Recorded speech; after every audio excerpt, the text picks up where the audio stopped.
This is Coda Radio, episode 246 for February 27th, 2017.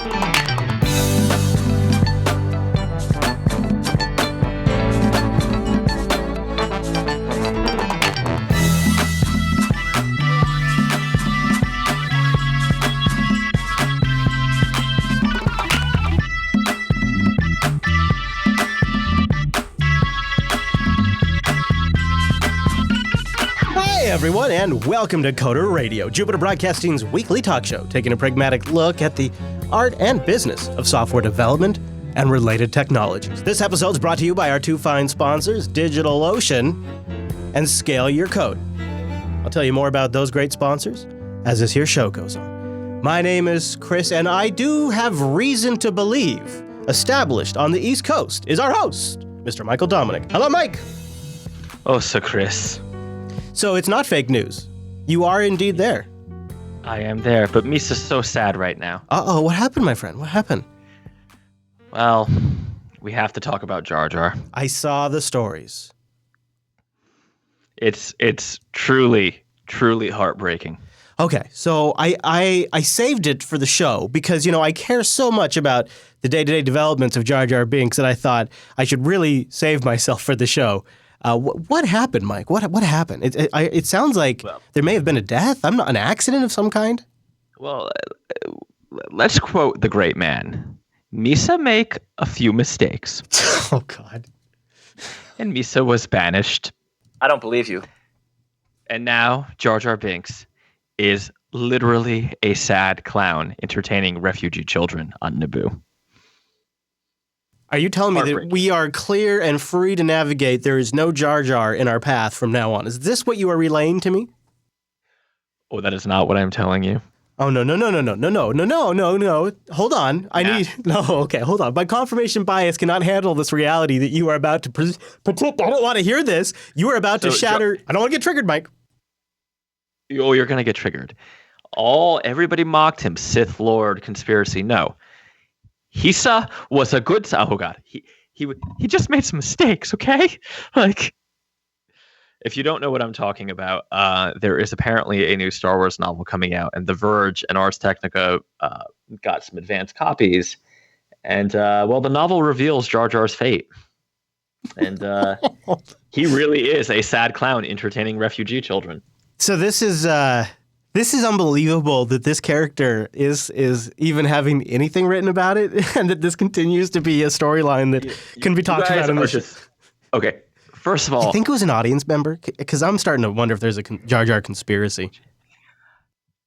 All you Jar Jar haters miss the point and the artistry in the character. The point of Jar Jar is that we are all Jar Jar. I see that. Incompetently doing things that are stupid. And then we blame somebody else, right?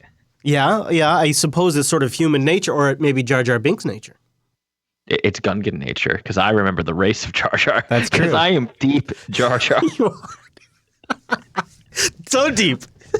I cannot express to you. It's really good that there was almost a full week lag between when I read the Jar Jar Binks thing and the show. You fired up. I was very sad, actually. There was going to be some haterade on Twitter. Because you know what? You know who didn't become a sad clown? Yoda. Yoda ran like a puss when he was winning. Yeah, I mean, see, the thing about Yoda is he's an old man now, so he's got to know when to cut out. So you can't really judge him for it. He was like, well, Chuck Deuces, bye. Yeah. Obi-Wan Kenobi, too lazy to actually kill the guy. Let me just casually walk away. Jar Jar, day in, day out, entertaining sad refugee children. This actually just sounds like an in-universe way to write Jar Jar out. No, that's exactly what it is, right? This is what they're doing. This is amazing. They're ending, right? But I don't know. Can all go to hell. Jar Jar Binks is a great character. And if you look in the mirror, you some more Jar Jar than you think. Just stroke it a little bit. Okay. All right. Well, I'm glad we're able to address this important development. This is definitely falls under the related technologies section of our show. So we've got some. I think I'm having a tizzy right now. I don't know what's going on. I think I'm losing it. We started an hour later this week, and now I'm all thrown off. But we have hour later, sad Jar Jar. I mean, everything's just gone. This is what I get for not having coffee today. So we've got some good feedback to start with. And then I'm really looking forward to the hoopla this week. I feel like there's a couple of game changers in there we're going to talk about. But let's start with some of the alternatives. And I didn't really see a lot of these come across, so I'll have to pick your brain. But we asked for like alternatives to C++ on the Arduino/embedded device space. And I know we got a few things. I saw a couple things fly by. Anything jump out at you, Mr. Dominic? Yeah, so there was a few things. One, I incorrectly stated that GoBot had to be tethered to the device. That's not true. Once you do that, you can run it after the fact. Very good. Which, of course, makes sense. Go ahead. I didn't realize you'd made that statement, but that does make sense that you would sort of ruin the point. I don't remember making the statement, and truth be told, I've been super busy, so I did not listen back to the show, but someone wrote me and said, hey, you said this, it's wrong. Well, okay, good. I work on the project. I said, okay, I'll correct it. Anyway, a lot of folks, first of all, Chris, have you heard of Rust? No, is that something that's, I think I have a little on my truck. Yeah, so yeah, I've heard of Rust. Yeah, otherwise, I've never heard it in the context of technology or especially development. You know who else's vehicle is rusty and sad? Don't say Jar Binks. It's Jar Binks. Strap in. It's an hour of Jar Jar. I thought I got us past that, but now I realized I'm in for the whole episode. Entire episode.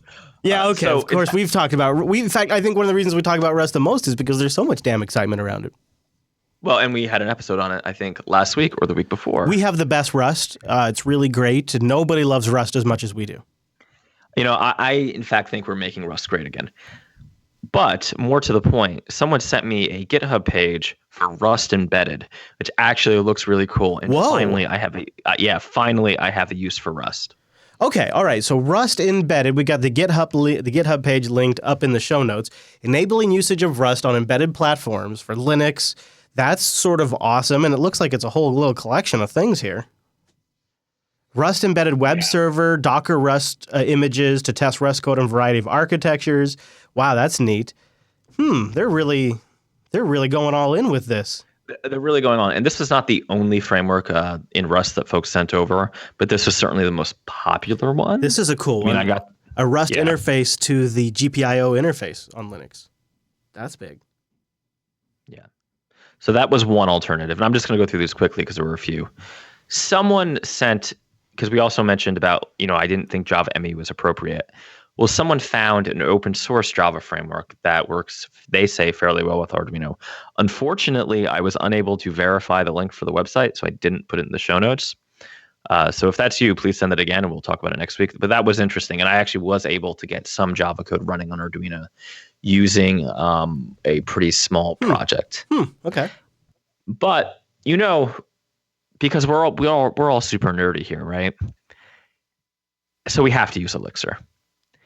Take a look at nerves-project.org. Okay. And first of all, they're serious about open source when it's -project.org. I agree. Oh, as I open this on Linux and Firefox, but anyway. Whoa, man. Yeah, I'm getting, and I haven't shaved. We don't even need to talk about that. Oh, I think we should if we have time, because I haven't been shaving either. Excellent. So this one is actually, on the one hand, most attractive and least attractive. One, I don't love Elixir. I just don't love the way it looks and the syntax of it. I would say it is very foreign to me, but this project is actually pretty useful. One, they have hardware support for the BeagleBones, particularly the BeagleBone Black, and for, I think, every Raspberry Pi that I'm not sure. I know they say the 2 and the 3, but I think they do support like the 0 and the A and the B. Okay. If you are weird and you have an Intel Galileo, you're in good shape, which I thought was surprising. And this was actually really interesting to me, the Lego systems. I don't know a lot about the programmable Lego systems, but I do have a small son who in a year or two will eventually be able to play with it. And I know you have Dylan. Yep. And that, I think, is actually one thing that, looking at these embedded systems, I've overlooked. Like the, what is it, the Aibo, or there's a toy you can buy that's a programmable robot for kids, and there's the BB-8 one that you can. Yeah. Is it actually? I think it actually starts with an I. Like it's an I kind of. It's like Aibo. I wish I had. Pay more attention. I wish I had any shits to give, so I remembered the name of it. You know who cares a lot? Kids. I mean, I could see it being pretty cool. I just didn't seem applicable to me. That no longer have toys that Jar Jar Binks has to entertain. Oh my God! You totally got me that time. I did not see it coming. I did not. Yes. Here we go. Yeah. Okay. So anyway, this is pretty interesting. One thing I like about this, like the GoBot, they have a lot of different device compatibility. So it's not just Arduino. In fact, they weirdly don't list Arduino, but I'm pretty sure if I use Platform IO, it's going to work. So there's that. If you remember Platform IO, I think we featured in the show that was 2 weeks ago, which is basically an abstraction tool for working on these systems. I will say that now that I actually know how to operate GoBot correctly and not like a moron, it's probably the most attractive option, only because they have the most built-in compatibility with the components that I can easily access. I mean, they have motors, serviles, they have LEDs. Yeah, it was like vision sensors. Yeah, and it was like you could just look at what they support and start to get ideas of what you want to build. Yeah, I just brought it up, and they actually do have the Aibo, I guess is how you would say that, and the BB-8 bot that you can buy for kids. They have that compatible. A Wiimote, which I'm not sure what you're doing with, but have fun. You're controlling the robots, probably. I don't know. Or it's a laser. I think the Leap Motion is pretty cool. I'd love to see more drones show up on this list because those drones aren't awesome, but they're cool. Mavlink and Mini Drone are very fun, and so is Chip. And I think Chip even runs Ubuntu. Well, you could build your own drone, right? In fact, they were doing it at System 76 when I was there. They just had little microcontrollers. Yeah. And, the I feel like I don't feel like I could do that right now. I mean, that would be such an undertaking, but for me, it would be more like getting the Mavlink or the Mini Drone. Right. Or the AR drone. Well, I think in fact, I'm thinking of doing this. A great starter point for this is just to buy, the basic Arduino board. I have it on my desk here. Or to buy something like the BB-8 bot and simply do little modifications to the controls. So that has been interesting because if you remember, Chris, last week I was kind of saying, oh shit, I have to jump into C++ now.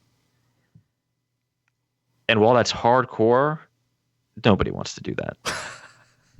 Now we're gonna hear you, Mike. You really should just bite the bullet. We're gonna get that email. I'm waiting for the email I get at least twice a month about Mike. Everything you just said is a horrible abstraction. Yeah, there's that. So with C++, guys.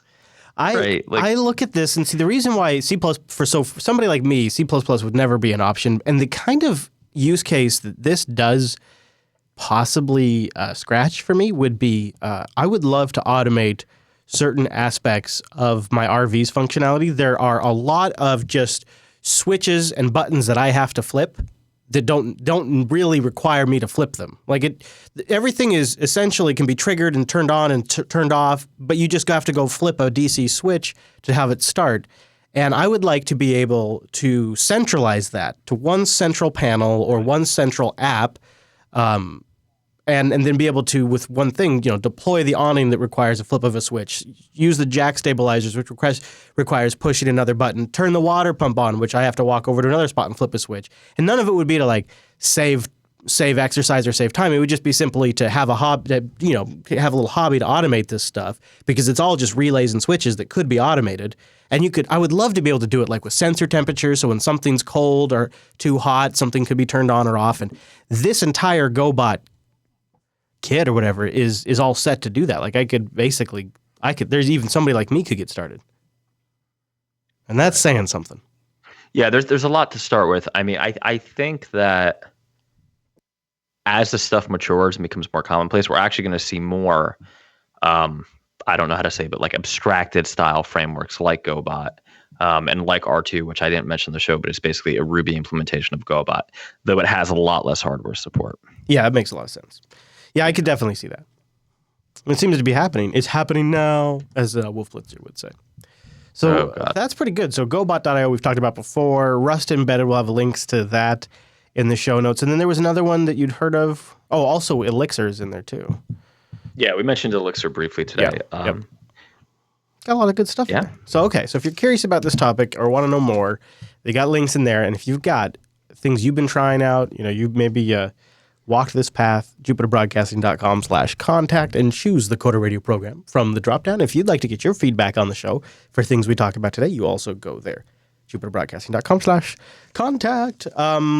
Anywhere else would be a good play. I guess the subreddit, coderradio.reddit.com. Yeah, subreddit's really good. And please, you don't need to tell me that Rust exists. I get it. It's there. We got it all over our vehicles, guys. Got it.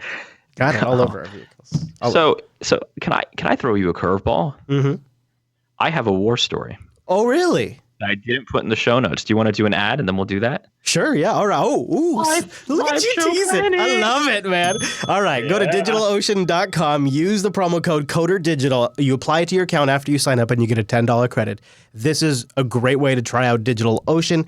And if you've signed up already and you forgot to apply the promo, you can still do it. CODERDIGITAL, one word, you get that $10 credit. That's big because DigitalOcean, you can get up and running in just minutes. You can get a data center all over the world, anywhere. You just pick it. They got them like everywhere in everybody's house. What? I'm sorry, what? That's not true? They don't have them in every... Oh, okay. Hold on. I've been getting an update. It's apparently they have them in New York, San Francisco, Singapore, Amsterdam, London, Toronto, Germany, and they just spun one up in India, and they're building new ones all the time. 40 gigabit E connections into the hypervisors. The hypervisors run Linux, KVM for the virtualizer. The guests are super fast machines because they're running all on SSDs throughout the entire stack. If you're getting the $5 a month rig, or if you're going all the way up to one of the big mamma jams with like 200 gigabytes of RAM, it's all SSD. Lightning fast networking, private networking. This is perfect for like doing backups or proxying. I'm just saying. Highly available block storage, which you can attach up to your rig. You can go up to 16 terabytes as you need it. A simple API to work with, and unbelievable pricing. Look at this. This is my favorite rig right here in the middle. 3 cents an hour. 3 cents an hour, 2 gigs of RAM, 2-core processor, 40 gigabyte SSD, and 3 terabytes of transfer. That's more horsepower than you need. It's when you're running just straight up Linux without a GUI, and you've got a great network connection, and you've got fantastic disk I/O, you got virtualized drivers for like your NIC, and you got para-virtualized drivers for your disk I/O. I mean, this thing really smokes. It's like the Millennium Falcon. It can do like parsecs. I don't even know how that worked. That was ridiculous. What? Don't talk about because of Disney. Just keep it. You got this? Okay, right here? Okay, yeah, okay. Their interface is simple and intuitive with a very good control panel, and power users can replicate it on a larger scale with the straightforward API. Okay, I'm sorry. I didn't mean to mention Harrison Ford. I won't spoil it. All right, and then you've also, I think this is really the big deal. Guys, if you want to look like a boss, check this out. You can now scale your applications and improve availability across your infrastructure in 1,000 clicks. What? Oh. Just a few clicks. Okay, I got it. All right, get it out of here. I'm trying to do a spot. Just a few clicks. You can now scale your infrastructure in just a few clicks. This is legit.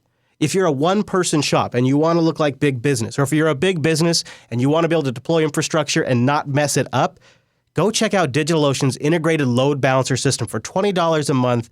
It's an unbelievable system. And your web apps, your website, and your cars, what? Not cars? Okay. Yeah, just your websites and your applications. They'll load like crazy. And of course, DigitalOcean always wraps it all up with some fantastic documentation to make sure you understand every new feature that they've just rolled out. Check it out at DigitalOcean.com. Use our promo code CODERDIGITAL. And a big thank you to DigitalOcean for sponsoring the Coder Radio program. Coder Digital, when you apply it to your account, you get a $10 credit. Thanks to DigitalOcean for sponsoring the Coder Radio program. And thanks to you guys for using the promo code CODERDIGITAL. All right, Mr. Dominic.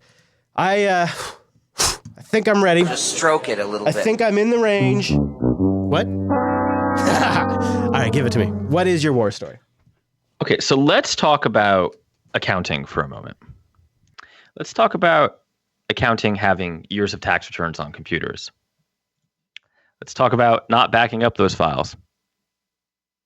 Let's talk about the computer getting a short from a lightning storm. Oh, no. This is starting to sound like a bad war story. It was saved by Linux, actually. Oh, hold on. Hold on. I got to write this down. Oh, this might be a segment for the Linux Action Show. Hold on. All right, tell me what happened. All right. So I have lots of relatives who are accountants because Italian people love accounting. I don't know. Is it Italian people? Oh. Or it's New Jersey, and So lightning storm, good night Saigon goes the Windows 7 Dell PC. Great. Okay. I get up there on Sunday, spend the entire day Sunday. I start as you might, by taking components out of the tower, saying, is it just like the video card that got a hit? Because for some reason, this accountant has a 2 gigabyte NVIDIA card in his PC. All that means is the Dell salesman did a great job. I mean, we could just let that go. I started taking out RAM chips. No dice. Computer won't turn on. Okie dokie. I have another Dell tower. This is one of those things you're doing where like, I'm going to make sure it's none of the easy stuff that is just a component failure I can swap out. Video card, RAM. I was sort of hoping I could just rip out the NVIDIA card and be like, great, I'm done here, right? Yeah. That's it. No. So then I determined that the entire PC is shot. So I take out the hard drive. I have another Dell tower that had previously been running dual booting Ubuntu and Windows 7. Wipe it. I install. See now the second lazy plan, right? Let me take Dell Tower number 2 and just slot in the drive from the other computer. I was just wondering if you tried that. I would, because you know, first of all, let's be honest. You don't want the more time you invest in this, the more and more of a sunk cost it is. So you don't want. You're hoping that you can take these. And this is the family IT situation, right? So this is sunk time. I totally would have done this too. I know there's going to be like issues because drivers and shit, but like, let me just see if it can read the drive. Yeah. BIOS reads the drive, tries to boot into Windows. Windows can't boot. Okay. Yeah. Blue screen's on. No blue screen. Just that weird window. Remember, we're in Windows 7 land right now. Mm-hmm. So it's that weird black and white screen where it's like, I can't boot. Would you like to try Windows Startup Repair? Would you like to boot normally? Would you like to try safe mode? Startup Repair. Yeah. Took 2 hours. Nothing happened. Tried safe mode. Can't boot into. And you're like, when it's in Startup Repair, you're like, okay, maybe this is the moment. Microsoft has got it all together. They'll analyze my hardware. They'll pull down the signed drivers from Windows Update. It'll automatically install these drivers, reboot, and my system will be up and running. That's what you're hoping for. Yeah. So next step. All right. Let me run into the you can boot into Windows C prompt, right? I'm thinking I'm going to boot into the Windows C prompt and I'm going to run check disk. Can't boot into the Windows C prompt. Okay. Let me boot into the Dell recovery partition and into the, Dell has those BIOS utilities on most modern computers. Yeah. Now, the reason is people are saying step 1 Linux Live C. I did not have my equipment with me at this juncture. Oh, man, yeah. Oh, this is... you're stuck playing tech support and you don't even have your tools. Right. And there's no computer for me to create a live CD or do anything like that. I live roughly an hour away from this relative. So and my wife and 10-month-old son were with me. Tapping their foot. Come on, we don't have all day. Well, visiting, but babies have a low... tolerance for like sitting around in strange houses, right? So I'm thinking, okay, the Dell BIOS tool has a hard disk check utility. I literally have no idea what this tool does, but it says it's going to check the health of the hard disk, and it's by the manufacturer of the computer. Sure, I run it. Your hard disk is corrupt. Okay, although it took an hour and a half to tell me that. So at this point, my son Reese is getting fussy.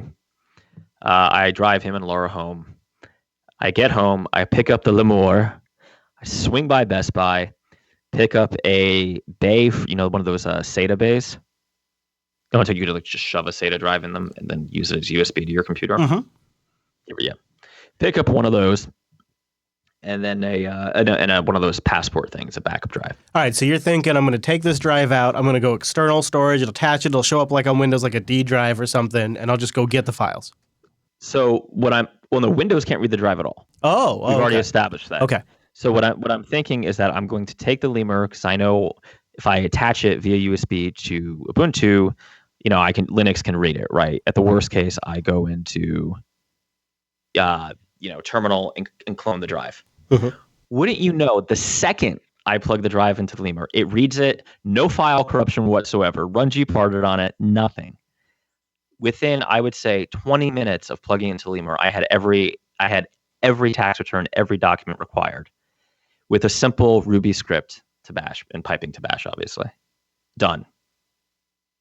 That's nice. I I remember a time and a day when it was moving a mountain to get NTFS support on Linux, and now you just plug in a drive, and you didn't even have to think about enabling NTFS support. It just mounts. That's slick. And that is. I thought the story was going that I thought you were going to say the drive is dead. I thought that's where the story was going. So that's actually the point of the story. I learned a lot about how Windows reads hard drives, and they have some weird rules where if they see things it doesn't like, it's just going to say that the drive is corrupt, and it's not going to attempt to read it, which is kind of insane. Yeah, I think I seem to recall like the NTFS support in Linux is sort of built on the presumption that NTFS screws up a lot, and so I saw that somewhere where it just assumes that the drive is fucked up and it'll try to read what it can read. Yeah, wow, that's really good. It's a war story with a happy ending at least. So did they end up getting? Well, they ended up getting all their data back. There was a casualty though. Oh, I only had a Windows 10 upgrade disk. They were none too pleased about that little detail. Did you just wipe? So are they even using the same hard drive? You just wipe the drive?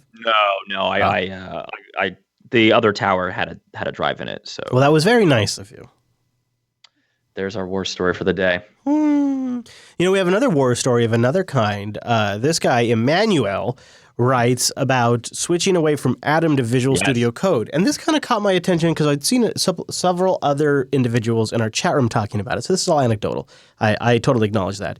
But I thought it was kind of maybe worth discussing here on the show just from a tools perspective. He says, I moved away from Atom. I was an Atom user for nearly a year. And he said, so why did I go to Visual Studio Code? Part of it was it did load in less than 10 seconds. It took almost no CPU usage, where he was having some weird helper issues with Atom on his Mac. IntelliSense, he says, is legit. The fact that you can mouse over a function and see what it does, or command click on a file path and go right to the file is awesome. You can do this. You can do the same thing in Atom, I know, but it's just not as smooth as Visual Studio Code. And that, I thought, was my particular observation. That's where I've really noticed a difference in Visual Studio Code. I don't use it on a daily basis, but when I do jump in, I'm like, that feels better than everybody else's. Packages like Atom, Visual Studio Code has a lot of packages. The Visual Studio community put a lot of effort into making your experience with this text editor better every day.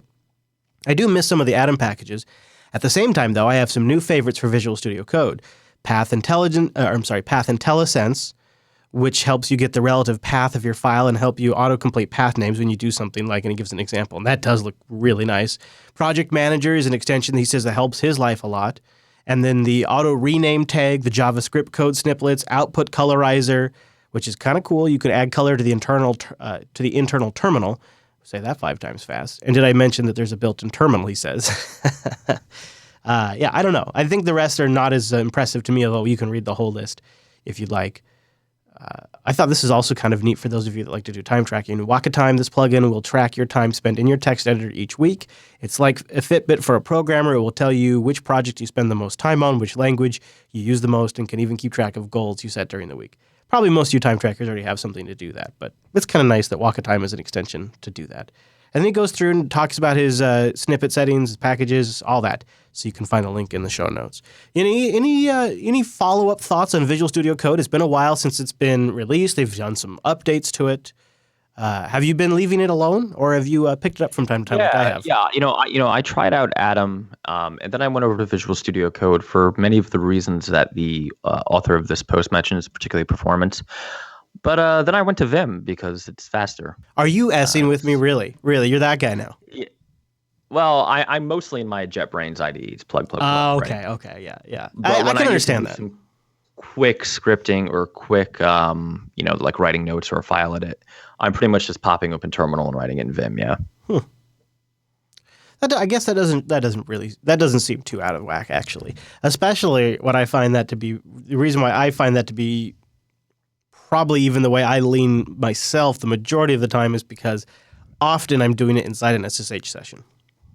And so that's really what drives it. But when I am working on I really only do it when I'm either working on a web file locally before I FTP it up, whatever it might be, something for the website, something for whatever, or if I'm working on, like I have a project list markdown file that I also keep track of, which is pretty long and complicated at this point. So I find really, though, that if I'm actually editing a file for production use, it's almost always in an SSH terminal, and it probably is Vim. Or Nano. Nano users unite. Woo! Nano forever. Nano-W. Nanotech W. Nanotech W. Mike is super excited about PHP becoming the first programming language to add modern cryptography library to its core. They have the team over at PHP, the PHP Greybeards, have unanimously voted to integrate libsodium library in the PHP core, and by doing so, becoming the first programming language to support modern cryptography libraries by default. The proposal to embed libsodium, aka known as sodium, into PHP standard library came from Scott Ozerwinski, the chief development officer at the Paragon Initiative Enterprises, a man that has champagned for stronger cryptography in PHP CMSs in the past. He champagned for it, Mike. You caught this story, which I thought this would be a story I would be tagging for the show, but no, you caught it. So tell me what's going on in that mind of yours, Mike? Well, I have to say, my hat is off to the PHP Greybeards. I'm pretty sure that they're actually ahead of the game here. I think we're going to see, as cryptography becomes more and more mandatory in online services, as the threat goes up, these are going to be things that become internalized into the language and into the platform. I wouldn't be shocked if we saw, Java follow up next, or maybe that's a bad example, Ruby follow up next, right? A vote of 37-0. Yeah, they say that it'll be added to the 7.2 release that will be launched at the end of 2017. 7.2. So current version as of this article is 7.1.2. Yeah, I would say Alan Jude was right. That's what I would say to this. Alan. Oh. Yeah. Now, it's interesting. Some people in chat saying they're actually not the first person to do this. It's not news. I think when PHP does it, and I'm going to throw up a little bit, it matters more, right? Wait a minute. Hold on a second. Did we at some point in this show say that we only cover breaking news? When did that happen? Why is that all of a sudden a random goal marker which we are now reviewing all content for? I don't understand. Well, Chris, we also only cover startups, I heard recently. I feel like since we covered this before the end of 2017, before it shipped, we're still pretty legit in talking about this. So I'm not really sure where that's at. And I don't really know. Maybe PHP isn't the first. What do I know? I think the process of them integrating libsodium at such a unanimous vote is a big deal, and I think it's worth talking about. I don't really care if it's breaking news or not. This article, by the way, that we were reading from was published on the 20th, so 7 days ago. So the reason that's a big deal, and I think you misunderstood him. He's telling you that they're not the first language to do it, not that it did just happen, right? Is that it's one thing if like Rust. I'm just going to pick on Rust. I'm sorry, Rust people. I know. Wait, you talking about my truck? Exactly. Like if Rust does something, or Haskell does it, or Elixir does it, that's great. But that's such a small community and small percentage of the market that's very different than when like Java or PHP or Ruby does it. Especially PHP, which it's kind of notorious for security problems, right? I mean, PHP. And I get it. I get it. It is not the fault of the language. It is the fault of the fact that PHP has such a huge community that when they do something, even if other people have done it first, they are planting a flag and they're putting a stake, particularly for other web development languages, because now this is something where Mike, that Ruby you love, I mean, to my knowledge, Ruby does not have cryptology built in, and I might just be wrong, right? Or God, not this is way. not to cut it's such you off, a rabbit hole. This is such a geek argument. Here's what. Oh my God! I swear this is what's wrong with the world. Can we just not focus on the? Here's what the article reads verbatim: the PHP team has unanimously voted to integrate the libsodium library in the PHP core, and by doing so, becoming the first programming language to support a modern cryptography library by default. That's what they're saying. Do you know there was a pissing contest a number of years ago about who thought of the slide out menu for iPhone first? Yeah, also pull down to refresh too. Remember that? Yeah. Right. I remember. Oh, we had it first, but we just weren't popular. So, right. It doesn't matter. The point is that PHP is solving a problem that PHP has. That probably hundreds of thousands, if not millions of developers who are PHP developers very much have. There we go. It's good news. It's positive. Nope, I can't stand libsodium. I am anti-libsodium, and I refuse to accept this libsodium news. I have high blood pressure, Mike. I can't do libsodium. It's fake news. This is Jar Binks writing this article. Ooh, Sean, I need you to calm down now. So can we move off? We're only allowed to cover breaking news. So let's talk about news that's breaking today. Ladies and gentlemen, here we go. It's legitimate breaking news. Congratulations. This is CNN Breaking News. Mozilla acquires Pocket. Mozilla is excited to announce that Mozilla Corporation has completed the acquisition of Read It Later Inc., the developers of Pocket. I think this is Mozilla's first major acquisition. Yeah, they say as our first strategic acquisition, Pocket contributes to our strategy. Yeah. Wow. What do you think of this, Mike? Yeah, I don't... My first thought was this is... So I actually think this is... Before I say this next part, now I've thought about it a little bit. I think this is a brilliant move on Mozilla's part. But at first, it felt like Mozilla was trying to save face because a huge portion of the Firefox community was very upset that it felt like they were ramming Pocket down everyone's throat. And a lot of people didn't like just this integration of Pocket right into Firefox. And so you might think that perhaps this was Mozilla's way of sort of digging themselves out of that hole by saying, well, people are still bitching about that. God, they're still bitching. Maybe we'll just buy them out. Just buy them out, and then now what are they going to say?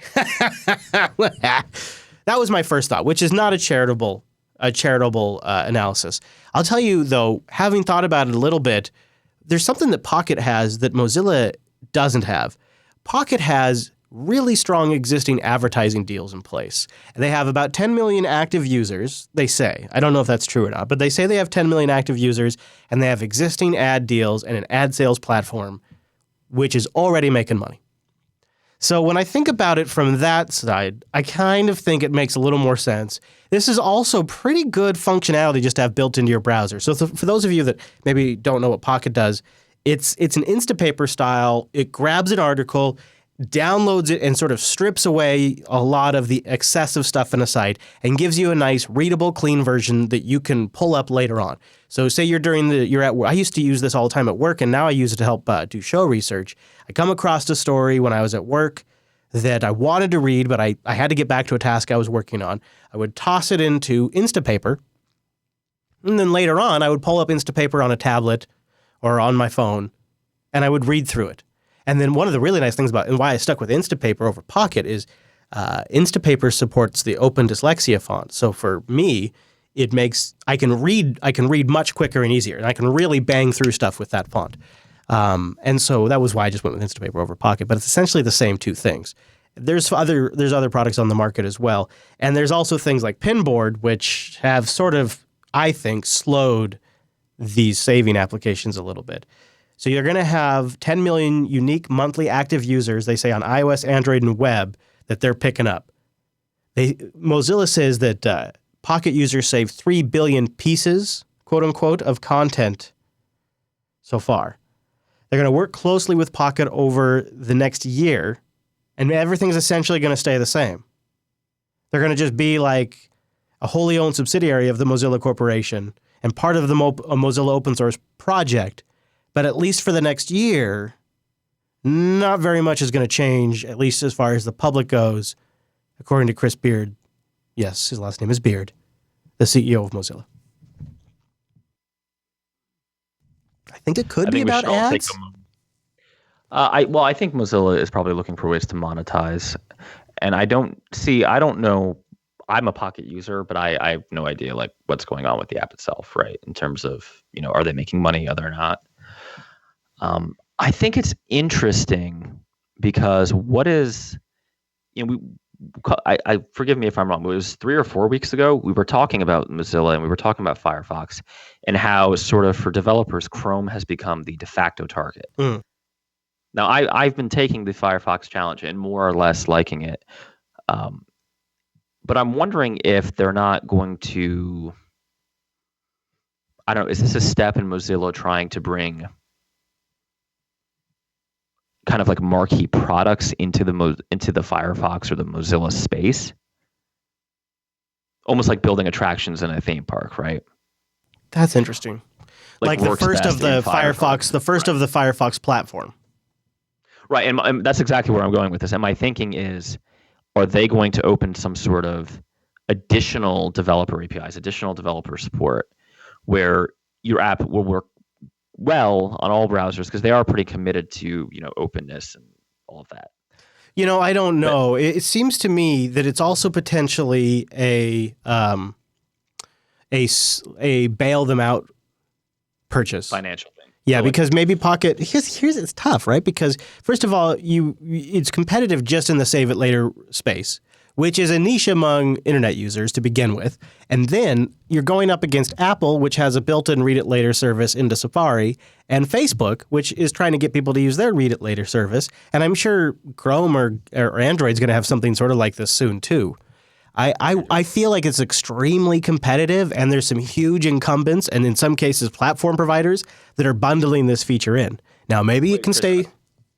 Are you saying the independent app developer wasn't making a lot of money? Yeah, I'm saying it's a possibility. Yeah. But I was just watching Planet of the Apps. You bastard. You bastard. We almost had a whole episode without mentioning that.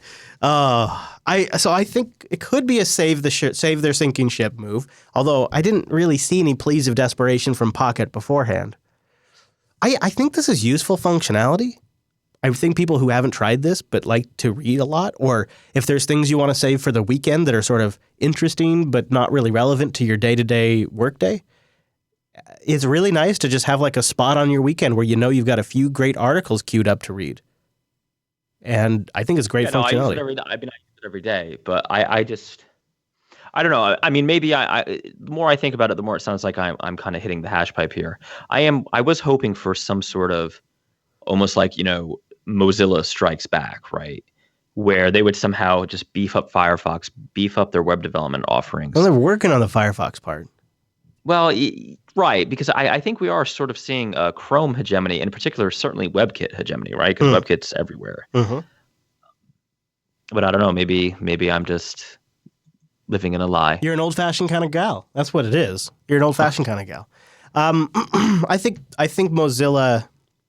I think it's fascinating. One last observation. Big deal to me that this is their first strategic, as they say, acquisition. I think that's also very noteworthy. And I might consider now switching over to Pocket from Instapaper. I'm not necessarily married to Instapaper, and I kind of feel like Pocket's probably going to have a longer life cycle if it's part of Mozilla now. Well, Instapaper's over at BetaWorks, right? Yeah. Which they're fine. I see. BetaWorks They're is fine. fine. Yeah, they're fine. But yeah, I just thought that was kind of an interesting story. All right, so there's something I think that I've been saving this last story. This I'm really excited about. I'm pretty sure you're gonna pop my bubble, but we got to talk about it. Let me get my pen. Okay.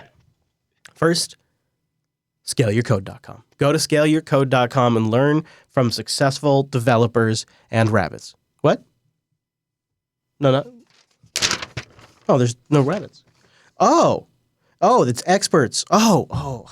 I thought you said Wascally rabbits. You can see how experts run their platforms and get an inside look at how companies grow their infrastructure and solve difficult engineering problems. This is such a great service because it's free. You just sign up, you get a newsletter. It's about maybe 2-3 emails a month, so it's not a high traffic newsletter. And you get access to these interviews. You get to learn when there's new interviews posted. I was looking around today on their site. Check out this one. Building service as a platform apps at scale and building great teams with Heroku co-founders. That's right. Adam is a hacker and entrepreneur. Oh, apparently he's a crypto geek too. And he's a drug policy reformer living in Berlin. I didn't know that. He's also the co-founder of Heroku. I got to watch this interview. I got to watch this. I have some learning to do. ScaleYourCode.com. Go there, sign up, learn how others run tools in production, learn from the mistakes they've made so you don't have to make it, get an insight into their engineering culture, into their engineering tools, their mindset. They have experts on there from Google, Etsy, Shopify, Docker, the chief architect of Reddit, co-founder of Stack Exchange, the founder of Ruby on Rails, and the CTO of Basecamp. In fact, I don't think I've even watched David's interview yet. It's another one I got to watch. I just have a list. I love it. ScaleYourCode.com. Go there. give it a little input right there. You see this? This is. I'm going to explain this to you because you might be new. This is the internet, and this is a web page. You go to this web page, and they got a box right there in the middle. No, right there. Look, it's in there in the middle. You go and you put your email address in there, and you say, I want to learn. Not I want to be dumb. So that's not what the button says. It's I want to learn. Because you get access to these interviews, you get notifications about new interviews, and you can unsubscribe at any time. So once you're done, you go ahead. What? Go ahead. Do it. ScaleYourCode.com. Go there, check them out, learn from renowned engineers, learn about their cultures, their tools, the problems they've solved, and the mistakes they've made at ScaleYourCode.com.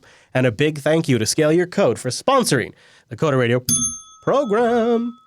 Okay, Mike, it's here. It's real. You can't deny it anymore. It's not fake news. Qt Quick WebGL streaming. WebGL streaming is optimized for Qt. Qt Quick allows you to run a remote Qt application in a browser. Now, it's got to be a Qt Quick application, but get ready for this. When the remote application runs using this new platform plugin, the application will create a lightweight web server. Yeah, dog. Right there, right then and there. When a user connects to the application, a WebSocket connection is opened between the server and the client using Qt WebSocket Server. What's up? The application running on a remote computer will then serialize all GL calls to binary data and then sends it using WebSocket connections. The local browser will send the events like mouse, touch, keyboards, those kinds of things to remote applications. So user interactions, totes allowed, even multi-touch support up to 6 of your dirty fingers. Huh? How about this? Look, there's all these videos here. They got videos with demos. Chris. Come on. This is huge. This is huge. Desktop browsers are also supported, so it's not just for those mobile lackeys that like their Facebook. You can also do it on the computers that like to get work done. You can have your right once and your cake. Come on, Mike, get excited. Chris, Come on, Mike. It's fired up. Come on. No. Okay. What did you just say? You can have your right once and your cake. Yeah, man. Yeah, right. And I think in the 4.5 years or however long we've been doing the show, I have proven that you can't. Right? There go my hopes and my dreams right there. Like, if you were a freshman in college listening to this show and you decided on a binge, I guess, lame spring break, to listen to the entire run of it, if you learned only one thing, you would have learned that right once, run everywhere. It's a myth. Is just a lie. No, that's not even a myth. It's a straight up lie. But what if you took, you took Qt, WebGL, and WebSockets and put it all together in a delicious lasagna? It's like a casserole. Wait, Chris. What if I took Objective-C, the Objective-C runtime, Android, Java, C#, .NET, and XAML. Okay. And we don't throw in some MVVM while I'm at it. And we just put that in a soup and saw what we got. I mean, that seemed like a bad idea. Okay, well, you just invented Xamarin, which actually works now. Just, you're not writing once, wondering every. Xamarin Forms, still bad, still terrible. Come on. Xamarin Regular, you're writing it twice anyway. Haha. But you're doing it in C#. So I will be honest. I have not done more than a little dinky thing in Qt Quick. But this is the same lie, right? Yeah. This is like whispers in the dark. Oh, come on, baby, I love you. Come on. Just because it's coming from Qt, you think it's true? Computer, this isn't what I wanted at all. All right, you're right. And here's where it started setting off alarm bells for me, is when you start talking about using WebSockets as the go-between. That is a performance killer. And that is really going to limit this to applications that I'm not going to ever want to use. And they know this. In fact, they know this. They don't come right out and say this.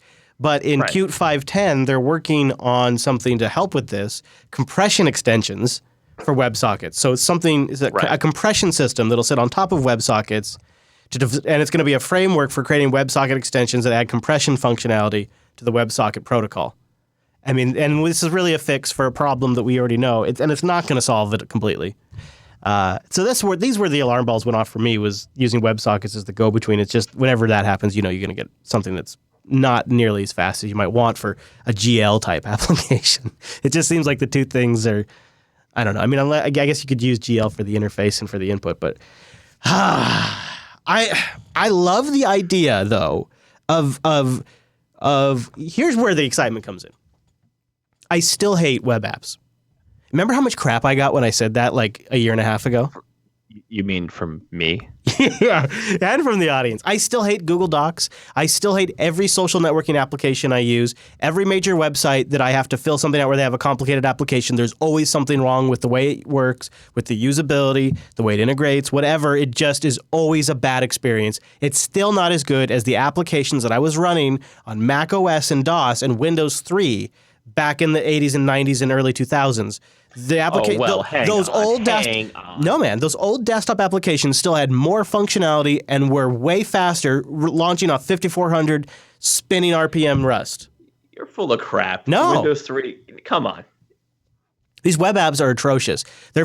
See, we've just accepted the fact that the functionality of these applications has gone back 15 years. It's dramatically worse. It's dramatically worse in terms of all kinds of things like keyboard shortcuts, the way it interacts with your windows, the performance, the usability, the complete arbitrary UI for all the different applications where there's absolutely zero consistency. We spent so many years talking about consistent user interfaces and human interface guidelines, and then it all goes out the window. It just goes out the window when you're using a web application. It's still garbage, Mike. I mean, they're very useful, but I think you're being dishonest if you don't say they're all garbage in some way. They're all garbage in some way.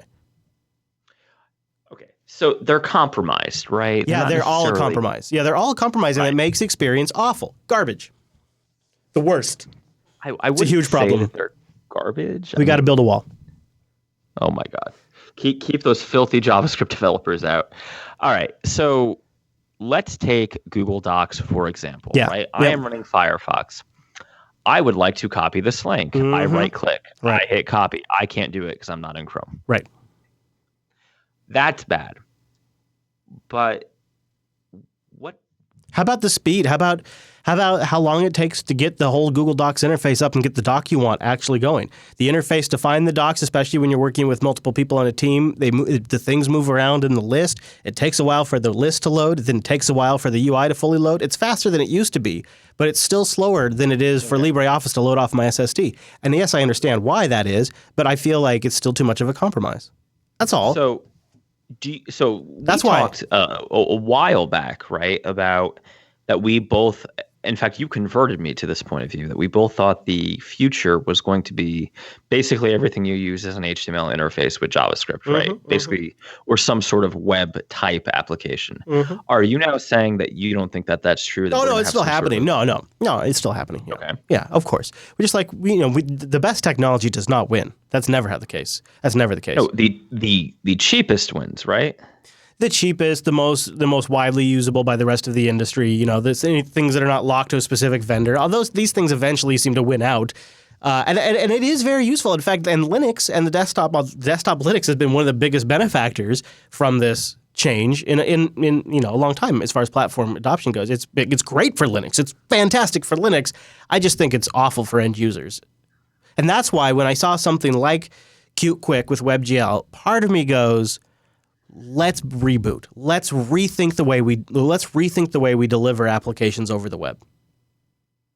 Let's get away from like these JavaScripts in a web browser. The JavaScript in a web browser has got to go, because first of all, you know where the application falls down for me is as soon as it's restricted within the confines of my browser window. As soon as my browser crashing can take out the application, then it's already fundamentally compromised compared to a native application. And what about Electron apps? I feel like those are much, much, much better, closer. I get, like, for example, with a good Electron app, I get system tray notifications that integrate with my desktop environment's notification preview. I can put it on its own desktop window, environment, virtual desktop. I can close my web browser. These are all things that make it much more usable, and performance is, It's still not as good as a native application, but it doesn't have to be perfect. I'm willing, like I use these apps, I'm willing to compromise, and I feel like an Electron app does get you to fewer compromises. So your primary objection is really that most web apps are tethered to the browser and slow, shell, so to speak. And the UI is usually crap, and a lot of times there's a compromise in like either keyboard commands I can make, or the way it grabs mouse focus, or just little things like that are different than a native application might be. All right, well, then I'm going to push back on you, Mr. Linux Action Show. Linux would not have many of the very useful apps like Slack if it weren't for or the new Skype web apps or Electron or the new Skype, which I'm using right now. Some people would say that'd be a good thing, I suppose. I don't necessarily. I know. And it's not going away. It's not like this trend's going to reverse. And it will continue to be good for Linux. Right, because the reality is, like, someone just put in the chat that Hello World and Electron's 50 megs. I don't know if that's correct or not. I'm sure it's an exaggeration, but it does feel like it. Well, let's say it's 100, right? It doesn't matter. You have 8 to 16 gigs in your computer. The only place where it really matters still is if you're on mobile connectivity. Well, so I will give you on mobile, there is a definite, even still, performance and quality degradation from web-based web apps, right? Pure web apps. Like there's this whole movement towards progressive web apps that I just don't think is there yet because of performance on mobile, particularly on Android. But hybrid web apps, so we're talking things like React, Ionic here, they'll get you most of the way. I mean, yes, you might be giving up some animations and some stuff like that. But the reality is I think most use cases, particularly business use cases, are actually best answered by a hybrid solution or a straight web solution. But on mobile, probably hybrid. You look at, so let's take new Skype as an example. Okay. It's an Electron app, and it's using WebRTC. And there's a set of compromises that come with this new Skype that the old native Skype did not have. The two big ones that jump out at me is the audio is significantly worse. And that's just kind of a shame. But the other thing that's really an issue with these types of applications is it can only give you very bare, generic, basic controls over your audio and video input and outputs. You basically can choose to use the system default, and that's it. And in the old Skype application, the application allowed you to choose from a multitude of audio devices options that you had, which is really fantastic because you could have maybe a separate microphone that you use for Skype and a separate webcam that you would like to be able to configure independently. And now it's just whatever the default system uses. And it's just sort of, again, a compromise, a reduction in functionality, a feature that was once had that has now been taken away because the underlying platform is generic. And so underlying platform knows, well, webcam source is this, and that's all it exposes to the application above it. And it's unfortunate because that particular type of application, that's the kind of functionality that's actually very useful. Compromise. Sounds worse, loads a little slower, takes more resources. I can't be as specific about my settings. Those are the bad things. The good things are Microsoft is focused on a desktop Skype application that has the same priority as all the other desktops and is going to enable more Linux users to have a great Skype experience with Windows users, Mac users, and other Linux users. So the long-term benefits are very good, but there's these immediate compromises we're taking for a lower quality application. And the thing is, it's replacing an application that had that functionality. It's not quite as egregious when it's the first time you're introducing something like, say, Naleus N1, and it's an Electron app. You can be missing some features because you're not replacing an application that had those specific features. In this case, this is a version of Skype that's replacing the native version, which did have those things.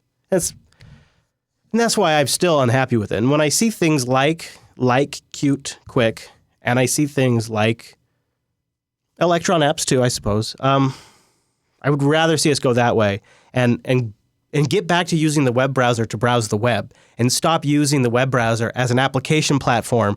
Like even right now, I've got 3 tabs consistently pinned on this computer that are running full-fledged applications. One is Google Docs, one is a Markdown editor, and one is an IRC client that runs in the browser.